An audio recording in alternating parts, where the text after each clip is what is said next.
Selamat pagi Bapak, Ibu, Saudara, serta anak-anakku yang dikasihi Tuhan Yesus.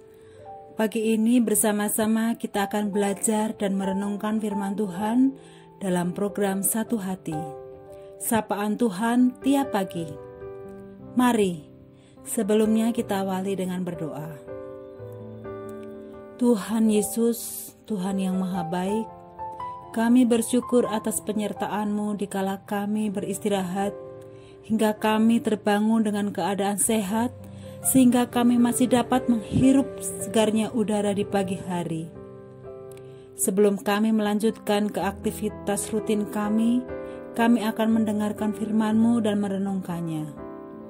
Hadirlah dan sertai kami dalam memahami renungan pagi ini, dan dapat kami gunakan sebagai landasan kehidupan kami sehari-hari. Terima kasih Tuhan Yesus. Amin.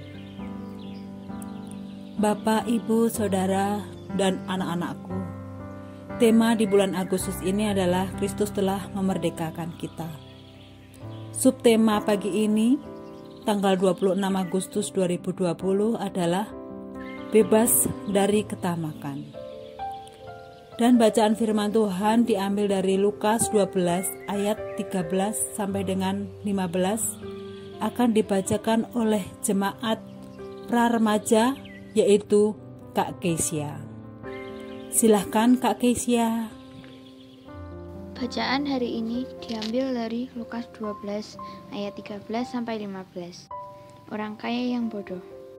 Seorang dari orang banyak itu berkata kepada Yesus, "Guru, katakanlah kepada saudaraku supaya ia berbagi warisan dengan aku." Tetapi Yesus berkata kepadanya, "Saudara, siapakah yang telah mengangkat aku menjadi hakim atau pengantara atas kamu?"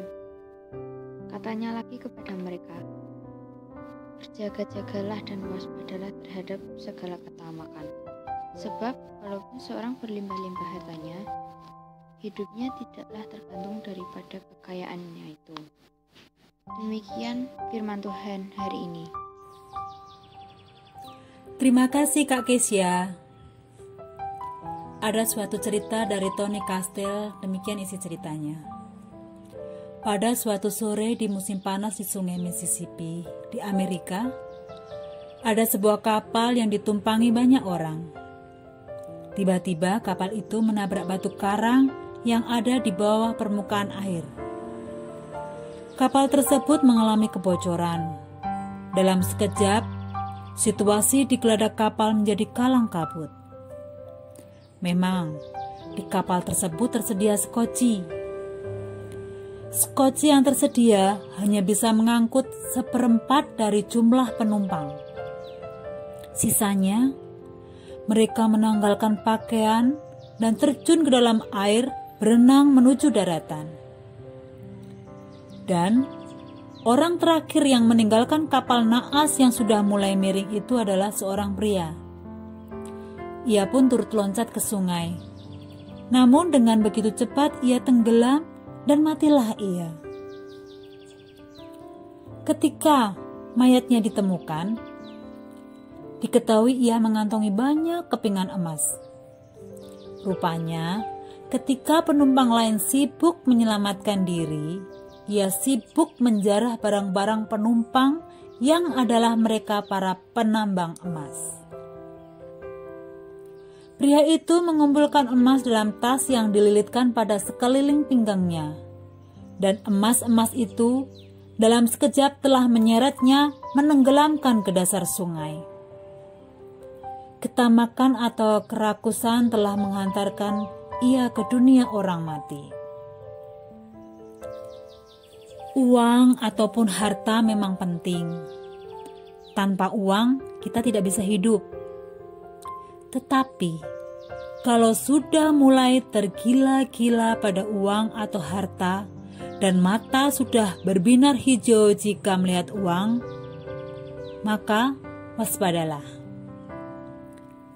Tuhan Yesus memperingatkan kita, berjaga-jagalah dan waspadalah terhadap segala ketamakan, sebab walaupun seorang berlimpah-limpah hartanya, hidupnya tidaklah tergantung daripada kekayaan itu. Lukas 12 ayat 15.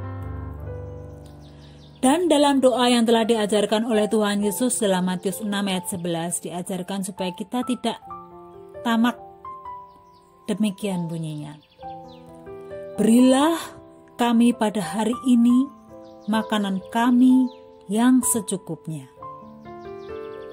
Dalam makna secukupnya, kalau kita baca dalam kutipan bahasa Jawa, kata makanan digunakan kata rezeki. Jadi tidak berarti sempit tentang makanan saja, tetapi tentang berkat secara umum. Fokus kita adalah secukupnya. Ya, Tuhan Yesus mengajarkan untuk meminta dalam takaran secukupnya. Sebesar apa yang sesungguhnya kita perlukan. Hal ini adalah menjaga kita dari ketamakan atau keserakahan atas berkat. Jadi, mari bebaskan diri kita dari sifat tamak. Mari kita berdoa. Terima kasih Tuhan atas penyertaan-Mu dalam memahami renungan hari ini, di mana Engkau telah mengajarkan kami supaya bebas dari ketamakan. Yang seperti Engkau ajarkan juga melalui doa Bapa kami yang demikian. Bapa kami yang di surga, dikuduskanlah nama-Mu, datanglah kerajaan-Mu, jadilah kehendak-Mu di bumi seperti di surga. Berikanlah kami pada hari ini makanan kami yang secukupnya. Dan ampunilah kami akan kesalahan kami seperti kami juga mengampuni orang yang bersalah kepada kami. Dan janganlah membawa kami dalam pencobaan, tetapi lepaskanlah kami daripada yang jahat. Karena Engkaulah yang mempunyai kerajaan dan kuasa dan kemuliaan sampai selama-lamanya. Amin. Selamat pagi dan selamat beraktivitas.